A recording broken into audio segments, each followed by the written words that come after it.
Good morning, everyone. Welcome to Satsang. Let's make some silence first.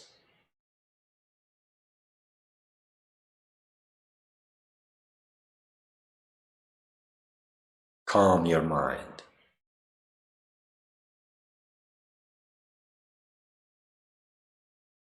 Don't let it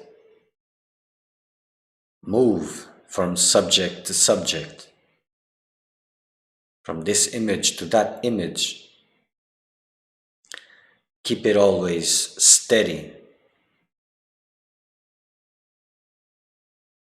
abstracted, untouched. Only by mere observation, by random observation, material gets collected, noise gets collected to feed particulars. This image, that image. Some stick, others don't, depending on the structure of your illusion.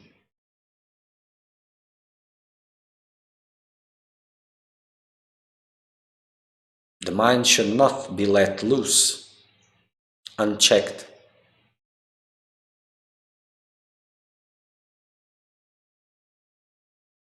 Must be kept always focused.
So again, good morning everyone.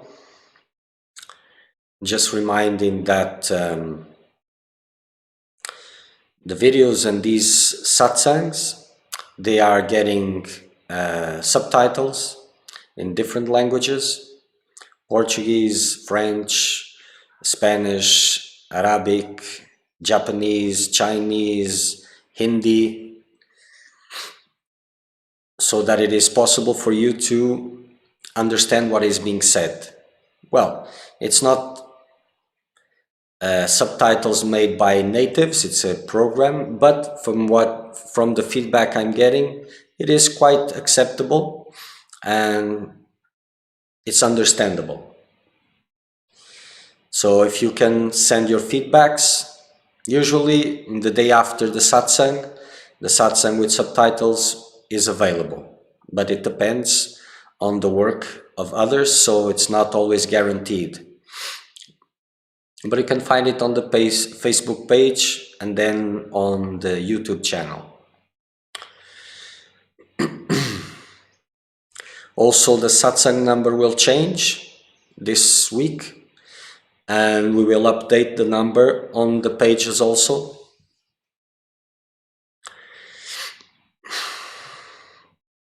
And those who are in the WhatsApp, they will receive the notification, so nothing will change for them.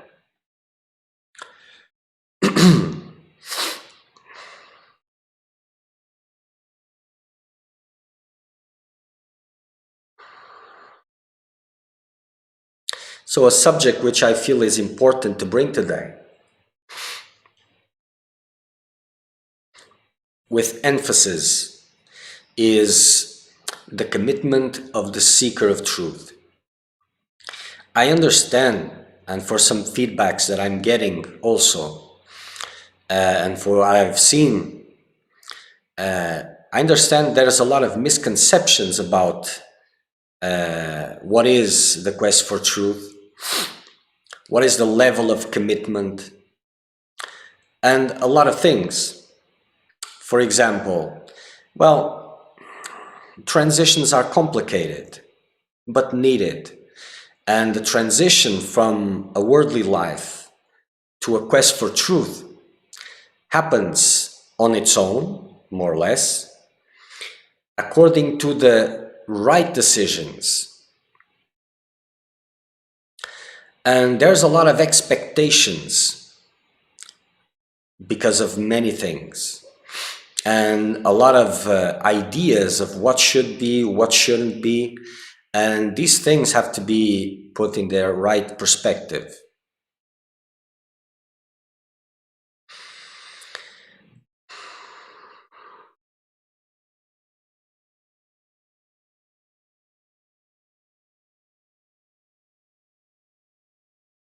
Even the standards of spirituality have been set by the community, by society at large. And a seeker also bases his vision of spirituality according to those visions. But let's make something clear, quite clear. A spiritual life and worldly life, they are not friends. They are not friends. They are competition. Worldly life is an active competition. A spiritual life is a passive competition. But as you choose spiritual life, you will find many obstacles, temptations, seductions, a lot of things from worldly life. And it's not random. It's not innocent. And so in your worldly life, you get some hints, some directions, some coincidences, some synchronicities, and it's not innocent also. There's this image, this old image of the saint, the angel and the devil on the shoulder, talking to one here and the other one talks to the other. And you decide. Worldly temptations, this little devil, he's playing many tricks. He's very active, intensely active to sabotage, to destroy your spiritual path. At least a serious one. Because if it is a make-believe one, it's good. Because, well, if you appear to be a seeker of truth, and if you appear to be on the quest for truth, and if you appear to have the language, but you're fake, then it is good, because it reinforces worldliness.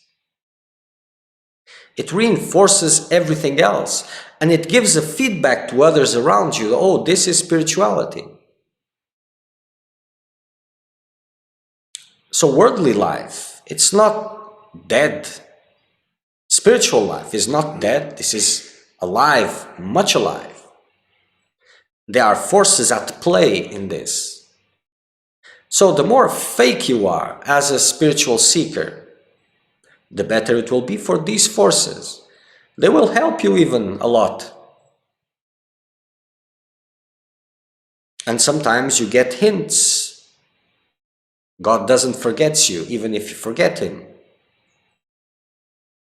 But it's not there pushing you, forcing you.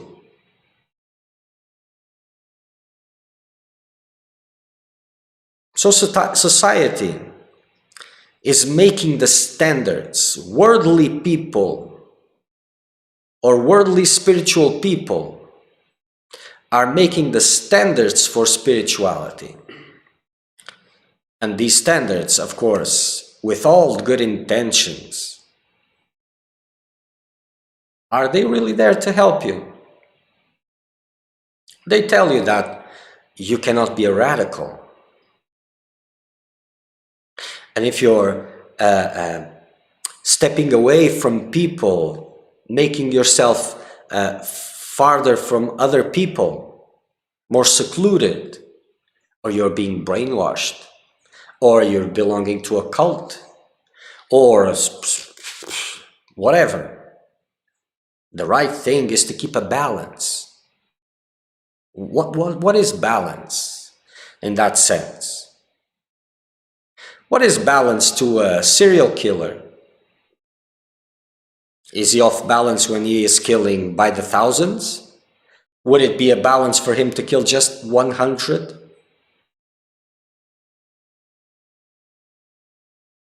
Everybody is a radical, opposing to something else.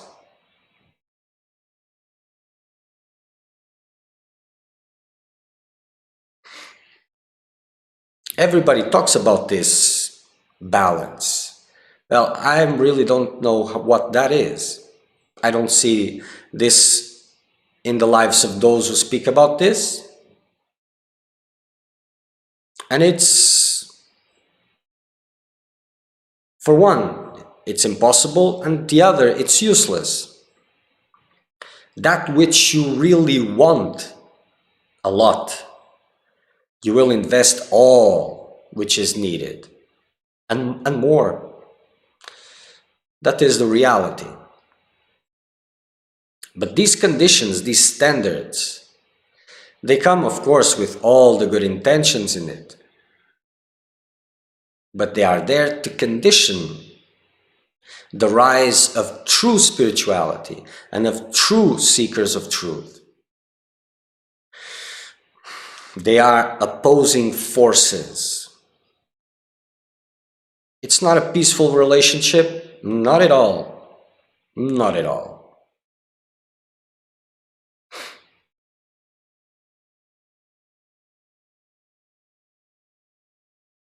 Either you are a seeker of truth, your words are from a seeker of truth, your actions stand by them, or you're not. Doing a little bit of both is doing none.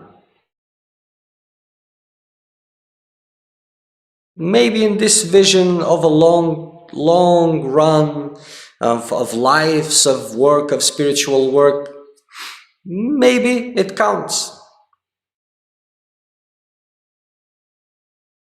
But for those who are thirsty, they cannot think about lives of quest. They are thirsty. Tell me where you're spending your time, and it will be clear for you what is your bet, because time is going, is passing, and in the end, that's all that counts.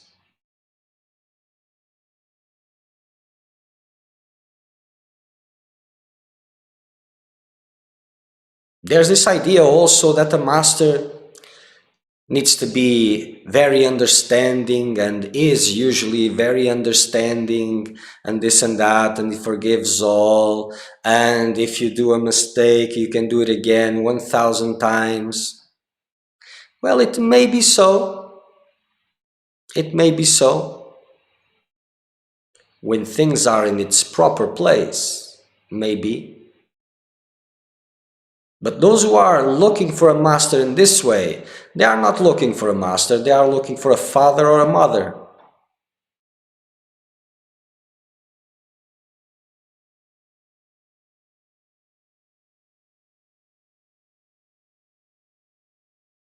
And there are those who are in that long journey.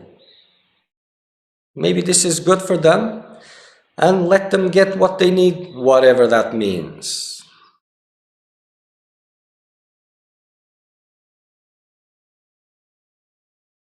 But a seeker of truth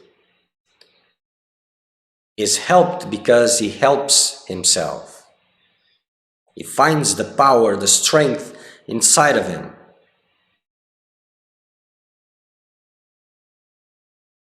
So those who come, for example, to me with these ideas, they will get surely frustrated.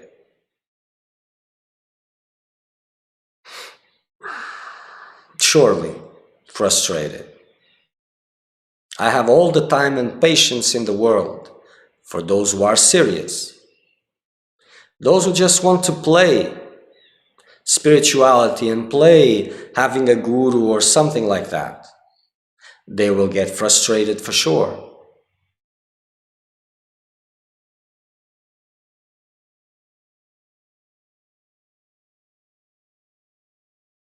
Because one of the things I want to see is seriousness, capability to rise above weaknesses, or at least to strive hard, dedication, commitment.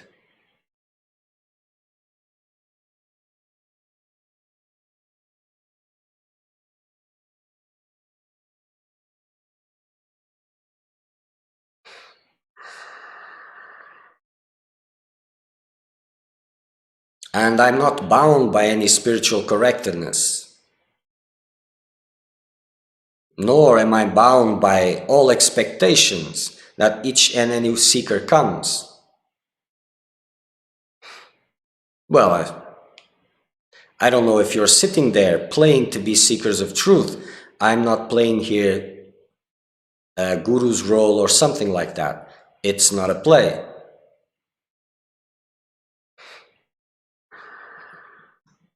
And when I say that my time is for seekers of truth only, I mean it.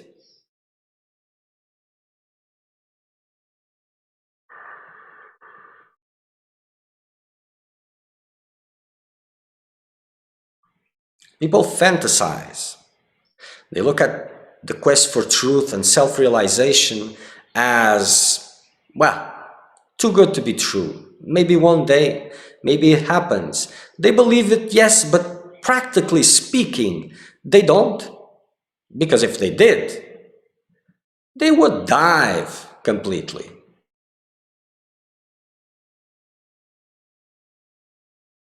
Words usually are very nice indeed. But actions always speak louder.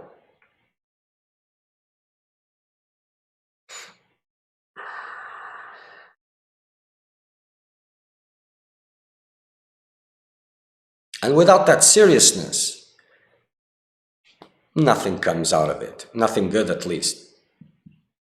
or nothing which is connected to the quest for truth.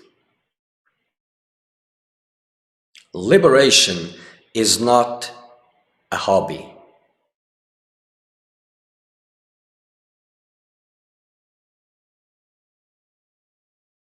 And those who are in this, well, keeping the balance, whatever that means, they are in a journey of shifting their circumstances to evolve to circumstances which are more suitable for spiritual practice. This is long term. This is not quest for truth yet. It's not. It's something else, just another part of the journey. But quest for truth, theoretically speaking, is possible to anyone. And I say theoretically because in theory everything works. In practical terms, well, then it depends. Because if one thing is possible, it will happen. And it is possible to some, it isn't for others. But in practical terms, depending on your intensity, if you dive, you don't need to go through this changes and all this. Well, changes can happen and will happen, but will happen fast and intensely. Everything accelerates.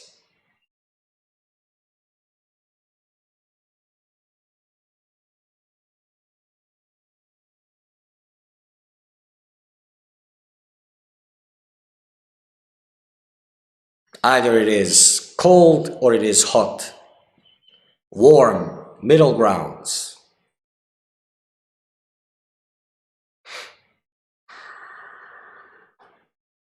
Those middle grounds resemble that metaphor of one feet in two canoes, one into one canoe, the other into another canoe.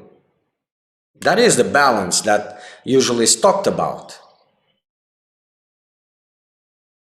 But if you continue like that, you just fall into the water, or you still stay there.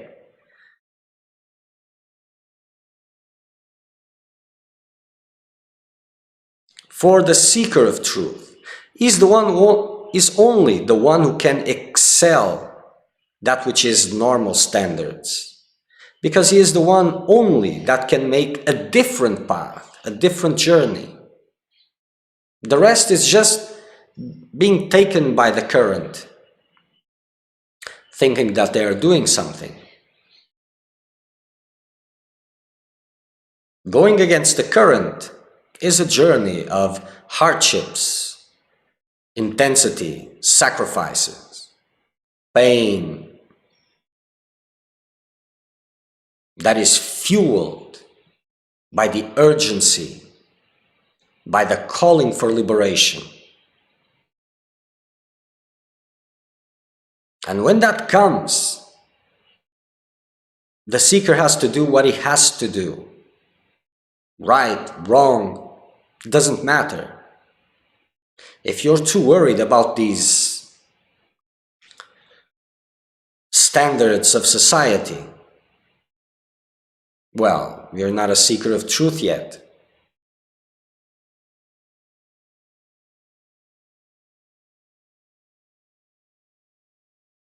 And you won't please everybody.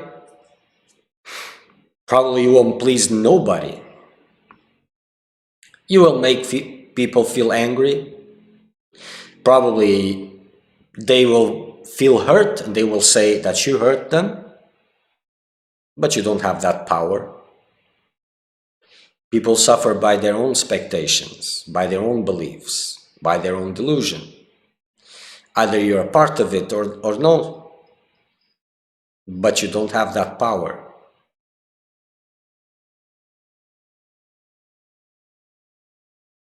So the quest for truth reveals itself at each step.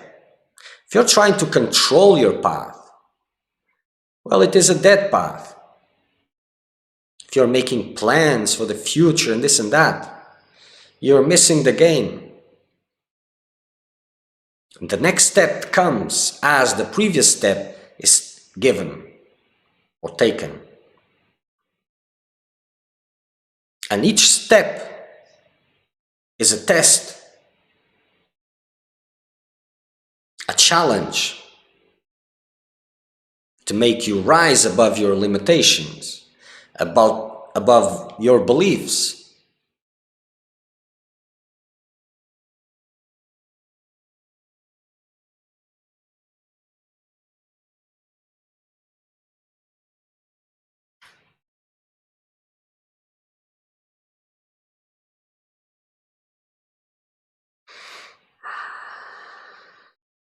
It's not warm, it's hot, melting hot.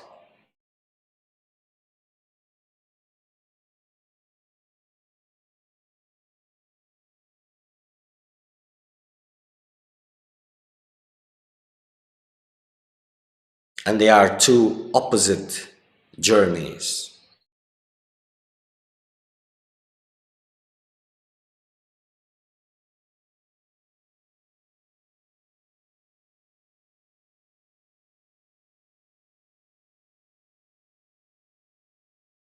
So if you have that calling, I'm giving you a feedback of the level of stamina that you must gather inside you. And if you think you cannot do it, well, you cannot. Because for the seeker of truth, there is no I can do it and I cannot do it. There is surrender. Either the strength is there and he uses all his strength. If it's not enough strength, he asks, he begs for help. And if he's sincere, help will come. But if he's just lazy and doesn't want to make sacrifices and he's just asking for help because he doesn't want to budge, then nothing will come. And then, well, his beliefs are confirmed. There's nothing there. There's nothing out there. It's just imagination or not achievable. And I hear many times seekers asking for help and denying their own help to themselves. Like it is my duty or someone else's duty to pick you up from the hole that you dragged yourself into the first place. For you, this may mean a lot to you. But for me, it also means a lot of things. The one is, well, if you're there, that's because you want to be. Especially if I've taken you out from there and you have gone back to it. But there's this idea, oh, I need to be saved.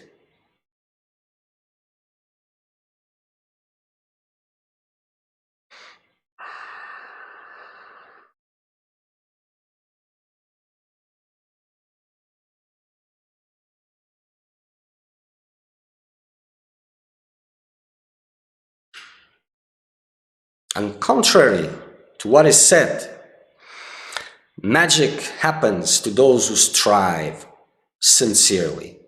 It doesn't matter if you're Superman or if you're Mr. Glass that breaks even by touching. It doesn't matter. It matters is that you're trying your level best.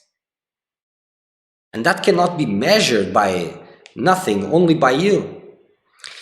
And you have a feedback on this. Are doors opening?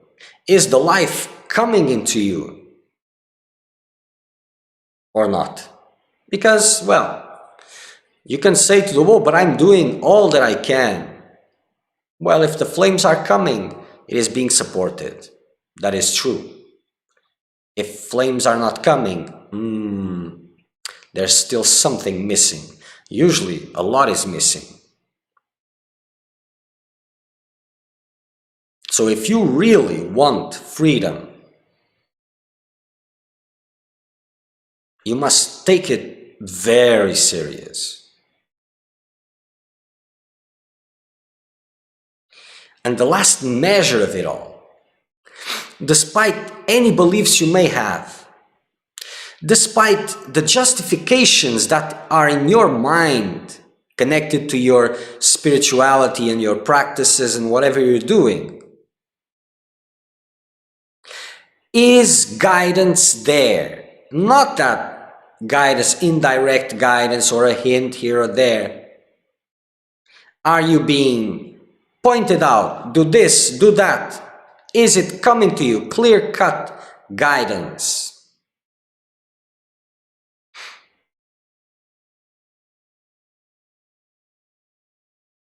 This is how you measure it.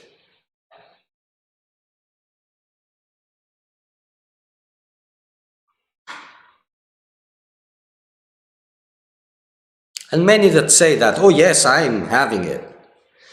It's not, it's something that in the absence of guidance, they think it is guidance, but is those pointings that I was talking about previously in the beginning. In the middle of worldly activities, coincidence, synchronicities, intuitions, come like a pointing. Look, there's much more than that. And in the absence of guidance, they think, oh, this is guidance for sure.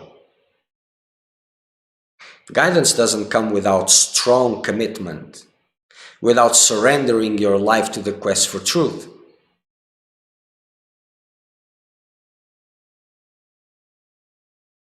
This is a religious view, not religious, but this old religion vision,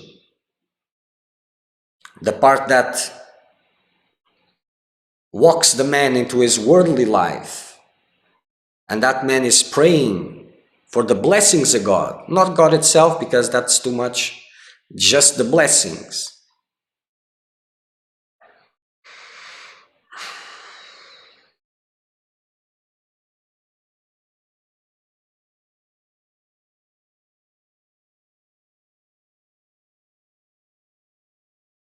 So those who give their level best, those are the ones who are picked up. And that is fact.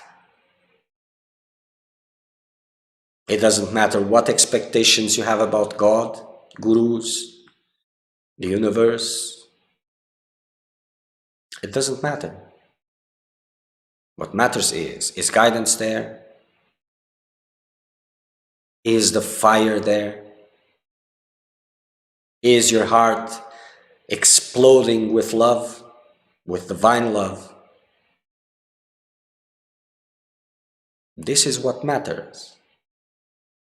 In the absence of these things, nothing. It means whatever you're holding as a belief has nothing. Either you continue to convince yourself or you reevaluate. And this is what makes a seeker of truth. It doesn't matter how confused he is and how lost, but his actions fall into the right place. As he is put into tests, he takes the best decisions.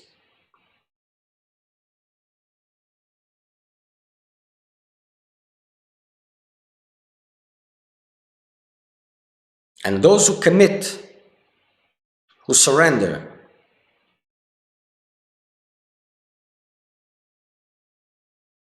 those attain dissolution.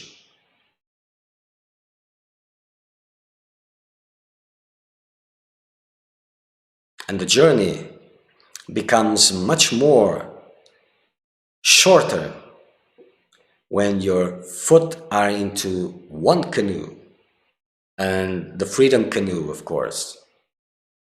As you're standing there with 1 foot in each canoe,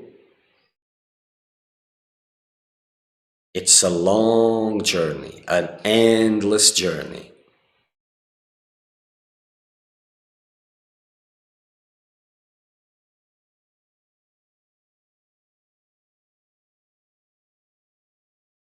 So if you know that there is something called freedom and your heart longs for this,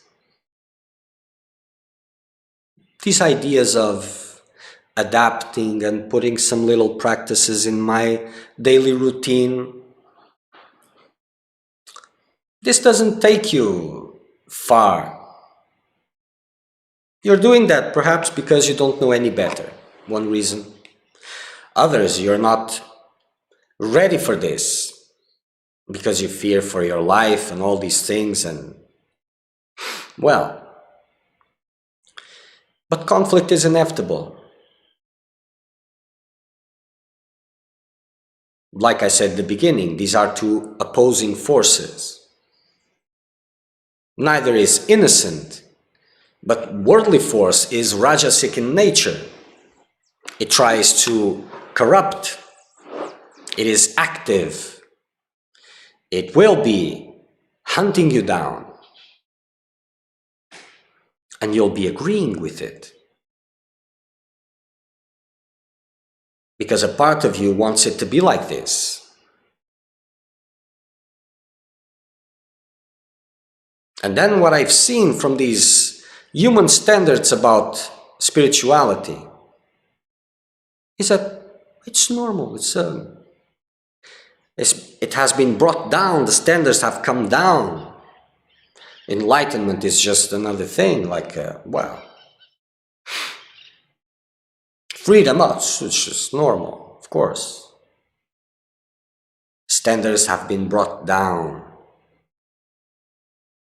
Because if they keep high, well, how can you reach it?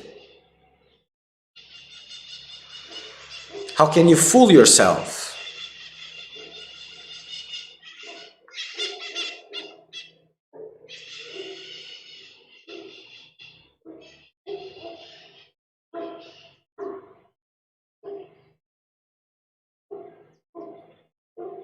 And it's quite interesting because, well,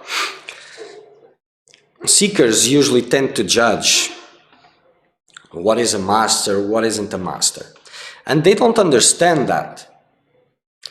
It is very predictable. If anyone wants to pretend to be a master,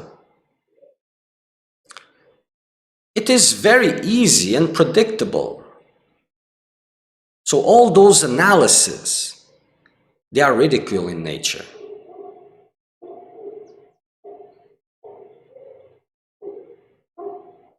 Only the one who has a heart of a seeker of truth has a chance.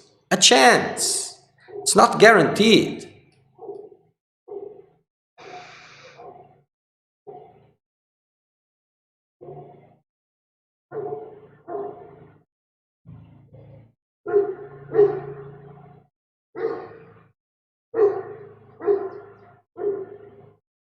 So if you're having a chance, make it count. Or not, it's up to you. But guidance comes to those who are sincere, and then they'll be tested. Because you're asking and asking and asking. In the beginning, it's quite easy. It comes easily.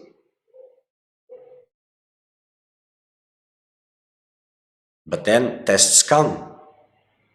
And if disrespect is there, that means if still other values are upheld, well, then what's the use of guidance there?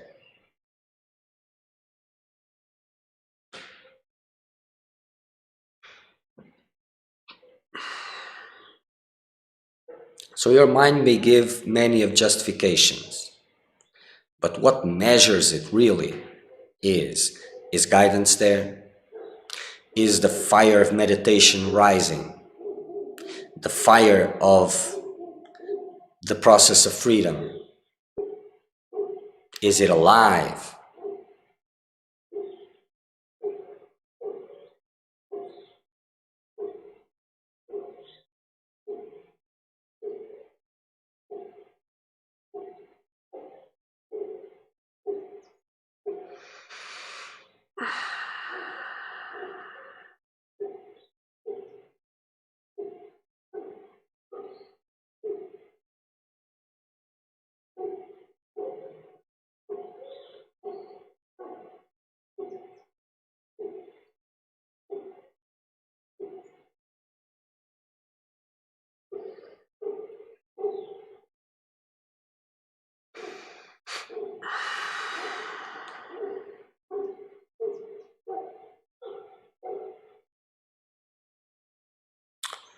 Okay.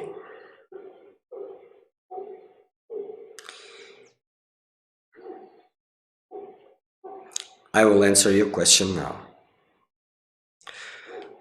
Thank you, Sriman, for your last video and your response about my back. Yes, it is true, I like to eat and my belly has grown, which probably creates imbalance.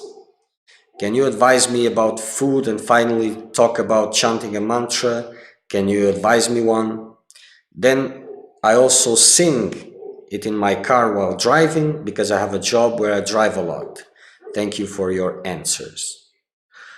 Well, my friend, I understand that your questions, where they come from, and well, you really want to know and you're trying to work, but let me just remind you something. I'm not in the advising field. That's not my area. And here, more or less, I'm doing some pointings, not guidance, it's pointings. It's different. Guidance is direct. And it is about where you really stand. But in these pointings, to answer your questions, there's a video about meditation, which I've talked about, and gave a meditation with mantra. You can find it on the YouTube channel. I will ask them to put here the link. And you can see the link there and you can watch that video. As for food, well, there's a lot of information available, but surely, liking to eat, everybody likes to eat, at least more or less everybody, but choices. So it starts by something which seems, well, harmless, but then results come. Belly gets bigger, then in this case, spine gets twisted, so it's an obstacle. And if we look at it, the meaning of it, we will see probably many more obstacles connecting to that eating pattern. And for sure, it is opposing the spiritual work that is done.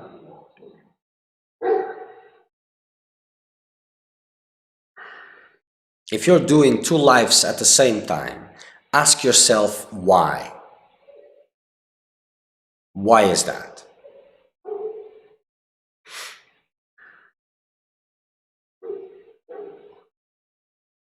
And if you really want to see the answer, it will be clear.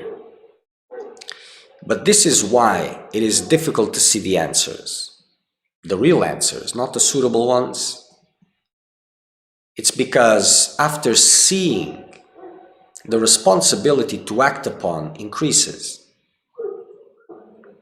And your mind blocks you the vision. It gives you fast answers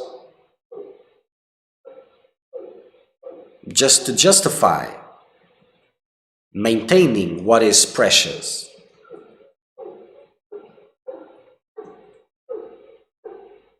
But then suffering comes. And as it is spring and summer, and even autumn, things seem to be going. But when winter comes, well, you know what I mean.